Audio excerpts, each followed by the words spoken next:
back to POV Italian Cooking in association with Simply Good Food TV, where today we are going to see our fourth and final lost episode where I make ribollita with croutons. Before we get started, take a quick second and click that subscribe button in YouTube so you'll get a notification anytime we post a new video, and download the Simply Good Food TV app. One of the very first videos that I shot and posted on YouTube was making ribollita, and it's almost 40 minutes long. I made up my mind about a year ago that I was going to reshoot the ribollita video, and I also combined it with a homemade Italian Parmesan crouton. And when I shot this, it was just starting to get cold. It was coming up on the winter time, so it was perfect time to make a soup. Ribollita actually translates to reheated because this soup is meant to be reheated because, quite honestly, it gets better every time you heat it up. The traditional ribollita also uses day-old stale bread. You put it right in the soup. I don't like my ribollita that way. That's why I made these croutons, because I like to have a nice bowl of soup with some nice crispy croutons on the top that I can kind of, dunk in my soup and whatnot. But anyway, this is just kind of the way I like to make my ribollita. I went on long enough. Let's take a look at the ingredients for our ribollita in this last of our 4 lost episodes. I will readily admit there are a ton of ingredients in my ribollita, but it is so good and so low in calories. So let's run through our ingredients. We will use 2 leeks. Now we're just going to primarily use the white part of the leek. When I start cutting into these, I am going to share a little additional information on those. 2 russet potatoes, and then the equivalent amount of zucchini. Since I had baby zucchini, I went ahead and got 3. Always have a little bit of garlic. 2 stalks of celery, and 2 large carrots. I thought I had carrots here at the house. I had baby carrots, so I got what I think is the equivalent of 2 large carrots. We also have kale, rainbow chard, and Savoy cabbage. As always, olive oil, salt, and pepper. We'll use about 1/2 teaspoon of red pepper flake. We'll use 2 cans of peeled tomatoes, 2 cans of white kidney beans. For our seasonings, we're going to use some bay leaves and some thyme. I like to use a good fresh bay leaf and thyme. I might end up throwing a little bit of basil in there if I don't quite get the flavor I want out of it. So I'm going to break away, and I'll come back and I'll show you the size that I cut up my carrots and celery, the size that I cut up my potatoes and zucchini, the size I cut up my leeks. Now, when we're starting to make this this wonderful soup, ribollita, which stands for reheated, you'll see that I'll put my carrots and celery in together, get those soft. Then I put in my zucchini and my potatoes, let them get soft. Actually, the leeks, one of the first things that goes in, and we let those get soft. Then we put in our greens, our Savoy cabbage and our kale and chard, and let those get soft. And we just kind of build up. We keep building flavors in this soup. So we'll be back. It's time to prep our leeks now. I had never used a leek. Didn't even really know what they were until I really started cooking Italian food. I'm going to tell you, they kind of smell like an onion, or at least they have an oniony texture to them. And if you've never used a leek before, they're just layer upon layer upon layer. For this recipe, we're going to use the white part. Now I'm going to tell you something. The white part actually goes way up into here, and you'll see that here in just a second. But what I wanted to show you about leeks, when you prep them. Now, first thing I'm going to do is just slice these, about that thick, give or take. And the important thing when you do this is to, once you've got them sliced, you've got to let them soak in water. So what we're going to do is we're going to kind of break them up. The reason you really have to let these soak in water, not because of the flavor or anything, but because as these grow, they get little grains of sand in between them. So what I actually like to do is I kind of just cut them like this, just one rough chop, maybe 2, and then just kind of sprinkle them over here in the water. You don't want to rinse them. You don't want the water to hit them, put them under the faucet. It's best to just let them soak and then pull them out. For this recipe, these can be a real rough chop. You're going to see here in a second, I'm going to start to get well up into the very, very green parts. To me, this is still very, it's getting a little green, but it's still white. Well, once we pull off a layer or two, hey, look, it's white again. So we don't want to use the outer real green parts. Those are tough. And this is a good example. You can see here the kind of the sand or the dirt that gets trapped in these things between the layers. So I'm going to pull these together. Just rough chop. And I don't know if you can see it or not, but there's some dirt and sand in the bottom. So what we're going to do is we're not going to pour these out, because if you pour them out, you're pouring your sand over top of them. We're just going to pull them out of the water right into our dish. So I've got another leek here I got to get cut up. As I shared in the beginning, most people put bread in their ribollita. I don't like mine that way. I like to add a crouton after it's done, so I'm going to show you how I make my homemade croutons. So the ingredients for my homemade croutons are bread, yeah, big surprise, right? Olive oil, ground pepper, salt, garlic powder, and Italian seasoning. Nice dry ingredients that most of us probably have at home in our cabinet. Now, we are going to use a teaspoon and a half of our Italian seasoning, a teaspoon of garlic powder, a teaspoon of salt. Now this is one of the few times where you'll see me grab my regular salt. Most of the time I use a kosher salt. A teaspoon of ground pepper. We're just going to mix these ingredients up. Now for our bread. We're going to want this. See how I'm slicing this? Gosh, it's probably a ½ inch thick, give or take. We're just going to do that for the whole loaf. Take the slices and cut them into chunks. Again, we want pretty much the same size. We want these to be able to dry out pretty good. Want them to be about the right size for our soup as well. Well, the wonders of a one-man show. I thought I hit record, but I didn't. So, what I did was I took my seasoning, and you can see here the chunks of the size of chunks I've got my bread in. I took my seasoning, drizzled it all over, kind of sprinkled every bit of it over top of my bread.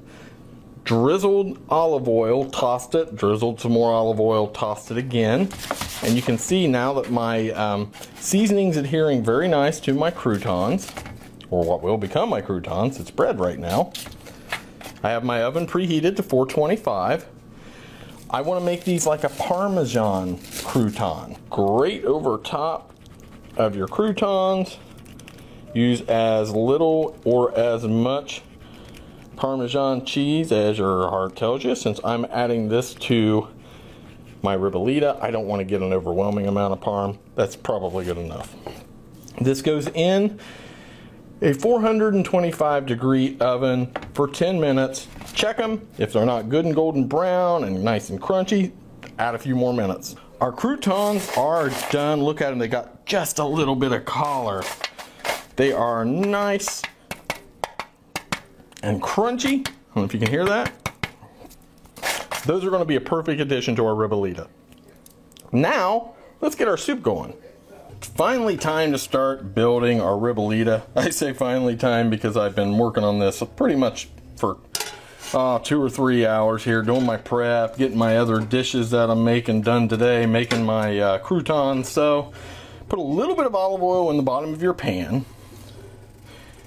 Now what I've done is I've taken my leeks out of the pan that they were in, soaking in water, just took them out with my hand and just kind of dropped them into this colander. Didn't want to pour them because that pours the sand over top of them.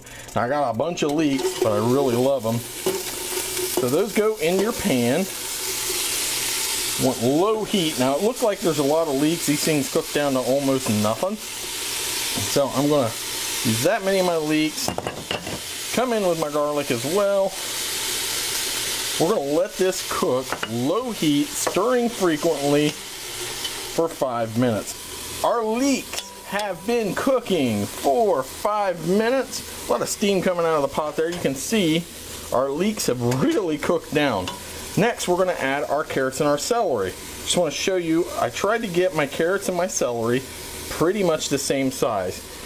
It's important with your ribollita that your batches, this is a batch, the items in your batch are as close to the same size as possible. So if you remember, 2 stalks of celery, 2 large carrots, or the equivalent of 2 large carrots. Just going to go ahead and dump those in. This will now cook for 8 minutes over medium heat. I'm going to add just a dash more olive oil, which I try to do between each batch. Just a dash. It keeps everything from sticking.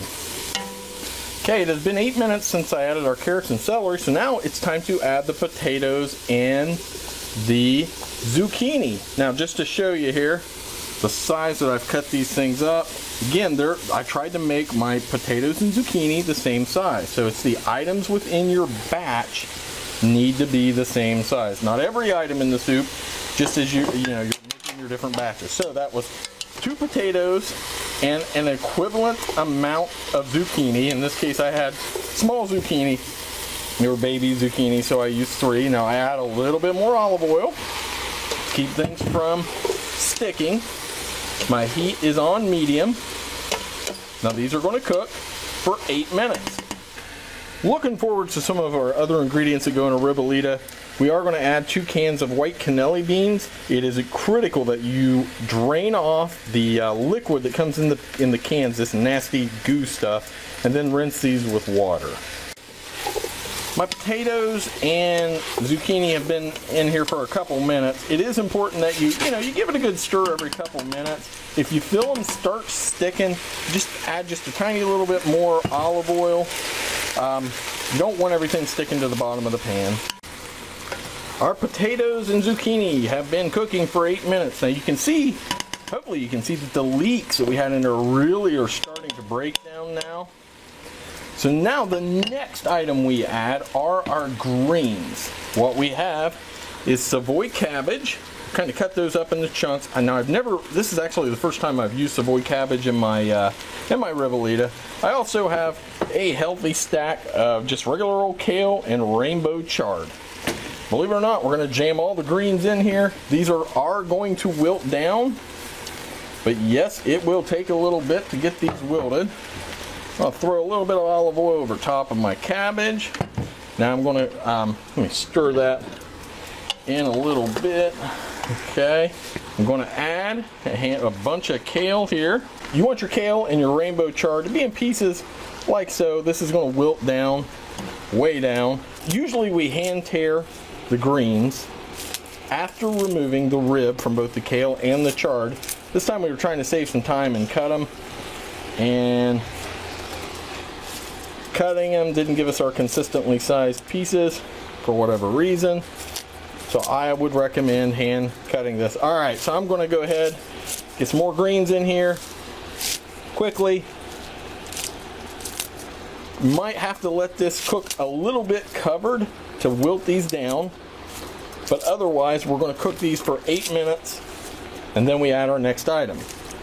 So that's pretty good. I'm going to give these a quick stir, and then we'll be back in 8. While our greens are getting tender and wilting down, what I've done is I've taken 2 cans of cannelli beans and I've rinsed them off. So what we're going to do is we're going to try to just guesstimate the equivalent of a half a can of the cannelli beans. We'll say that, hey, you know what, that looks like about a half of a can of cannelli beans, maybe a little more. Now what we're going to do is we're going to take these beans and we're going to just keep mushing them with this wooden spoon, the back of the spoon. Really what we want to do is we're going to make a paste. This paste will not only thicken our soup just a little bit, it'll also add a little bit of starchy flavor. Pretty much got our beans whipped into the paste, or at least smashed into the paste that I want. You can see here that it's pretty much, there's a little bit of the skins in there. That's okay, don't care. But I've got it whipped into almost like a hummus consistency, or a dry hummus consistency. That's exactly what we want. Now, we're going to add these a little bit later. Let's go back over here to our soup, or what will be our soup, our ribollita. Look at the greens. Look how far they've cooked down. They still have a minute left. Hard to believe. I mean, they were really overflowing. The daggone greens cooked down to nothing. Our greens have now been in here 8 minutes. You can see everything's cooked down really, really nice. Everything's starting to get tender. So now what we are going to do is we're going to add 2 cans of San Marzano peeled tomatoes. Now, we're not going to just add the whole tomato in there. We're going to take the tomato, stick our thumb through, and then squeeze it with our hands. If you don't stick your thumb through it first, these have liquid in them, and they will squirt in a random direction, which will make your day, because you know the direction will be either in your face or on your clothes. And I didn't wear one of my aprons today just because I didn't think about it until right now. Just pour in the remaining juice. Again, keep your eye open for the basil. Ah, look what I found. I found that nasty old basil. Now the basil, I say nasty old basil because, you know, it's not like a good fresh basil. It does add some good flavor to your tomatoes. I'll stretch over here. Get my other can. Same thing. Okay, I've got our tomatoes all put in there, all hand crushed. Crushed them up pretty good. Next step, we are going to add about a teaspoon of red pepper flakes, and you just eyeball it. You know what, that's probably pretty close. Let's go a little bit more. Bingo, bango. Again, you can make this really spicy. I don't like mine spicy. Now we need to add some water. What I always do is I use my cans for my tomatoes to add water, so that way I can get the rest of the tomato goodness out of the can. What you want is for your water to just cover everything. Now that's going to need just a little tiny bit more water. Okay, a little more water, pour that in. Again, you just want your liquids to kind of cover everything. That's probably right where we want it. Let's give it a stir and see. So everything's kind of settled. And I'm probably going to come back in with a little bit more water, but I'll tell you what, before we do that, now, 1.5 cans of cannelli beans. Then, our cannelli paste that we made out of 1/2 can of cannelli beans, and this we just did by crushing them. What I like to do, just so I don't have a big old clod of cannelli beans in there, I like to take a small spoon and just kind of put them in around my soup. It looks like I might want to add a little bit more water. Now I'm also, I'm going to come back in with some more water. I'm going to go ahead and try to just stir all this in here for a little bit. This has got to simmer for a ½ hour, a minimum of a ½ hour. You simmer it a little bit more, it'll be better. You simmer it a little bit less, not quite so good. So a minimum of a ½ hour. I'm going to add some salt and pepper, a little bit more water, and in a ½ hour, we're going to eat this stuff. All right, I lied. It's not been a ½ hour. I did just put a splash more water in that. I forgot a few ingredients. You want to put 2 to 3 bay leaves in there. I'm going to go with 3. Remember how many bay leaves you put in, because you're going to want to take those back out. We are going to add, we're going to say a teaspoon of thyme. I always kind of do it with my hand so I can eyeball it. I don't want to put too much thyme. Now I can tell you, I like basil in my ribollita. A lot of folks are like, hey, what are you doing? Basil doesn't go in ribollita, and in the most traditional ribollita recipes, that is true. My palate likes basil. I put basil in. So I still think I don't have quite enough water. I'm going to add more water. I'm going to let this cook for, we'll say 10 minutes, then I'm going to hit it with some basil. The ribollita has been simmering for a ½ hour. So I'm going to call this done. What I am going to do here while I'm stirring it is keep my eyes open for the bay leaves and get those out of the way. I put 3 bay leaves in, so I got to get 3 bay leaves out. There's number 2.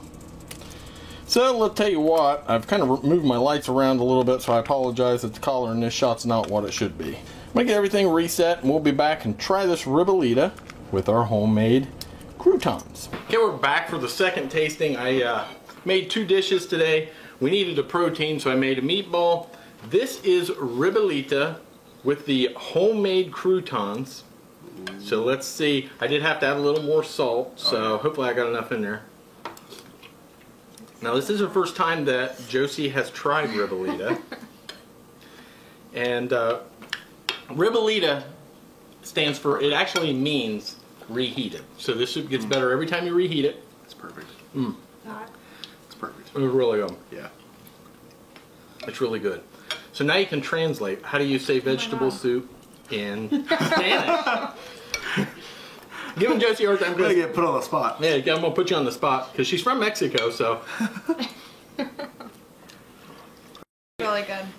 So there's no going wrong with ribollita. Very, very low in calories. Vegetables all come together. Again, this is leeks, carrots, celery, potatoes, zucchini. Oh, what else we got in there? There is kale, rainbow chard, and Savoy cabbage. Kale. Canned tomatoes, cannelli beans, water. Let me see, thyme, basil, salt, pepper, crushed red pepper. Pretty badass, isn't it? Yeah, it's perfect. All right, we're gonna go because I'm hungry. I want to eat. I want to get this cleaned up, and quite honestly, I want to go sit on the couch and get fat. So with that, follow us on Facebook, Twitter, Instagram, LinkedIn. It's good. It's good. Cruz is going to get a trough of this shit and just start pouring it down. So, thanks for watching, and ciao.